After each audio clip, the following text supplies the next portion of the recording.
آج کے میچ میں صاحبزادہ فرحان نے صرف بیٹ سے نہیں بلکہ کپتانی سے بھی ایسا کمال دکھایا کہ شہنشاہ افریدی کی ٹیم کو 212 رنز پر روک دیا، اور سب سے خاص بات یہ کہ کپتان خود میدان میں آگے آیا اور 102 رنز کی شاندار سینچری بنا کر اپنی ٹیم کو فتح دلا دی۔ شہنشاہ افریدی کی ٹیم نے اننگز کا آغاز اچھا کیا، لیکن صاحبزادہ فرحان کی بہترین فیلڈنگ اور بروقت بولنگ تبدیلیوں نے حریف بیٹرز کو زیادہ دیر جم کر کھیلنے کا موقع نہیں دیا۔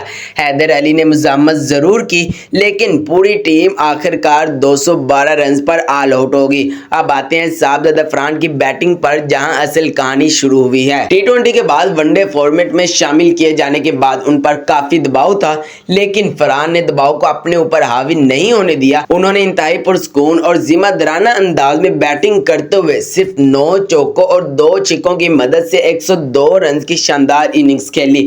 یعنی کپتان نے پہلے مخالف ٹیم کو 212 رنز پر روکا اور پھر خود سینچری بنا کر ٹیم کو فتح کے قریب پہنچا دیا۔ دوسری جانب محمد فائق نے 30 اور طیب طاہر نے 35 رنز بنا کر ان کا بھرپور ساتھ دیا، جبکہ روہیل نذیر نے 21 رنز بنانے کے ساتھ وکٹ کے پیچھے بھی زبردست کارکردگی دکھائی۔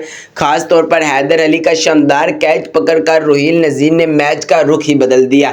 شہنشاہ افریدی نے اپنی ٹیم کو واپس لانے کی بھرپور کوشش کی، لیکن صاحبزادہ فرحان نے بطور کپتان ذمہ داری اپنے کندھوں پر لی اور میچ ختم کر کے ہی دم لیا۔ تو دوستو، 102 رن، شاندار کپتانی اور ایک یادگار فتح۔ صاحبزادہ فرحان کو اس شاندار کامیابی پر بہت بہت مبارک ہو۔ کہ صاحبزادہ فرحان کو مستقبل میں قومی ٹیم کی کپتانی کا موقع ملنا چاہیے؟ کیا کہتے ہیں آپ؟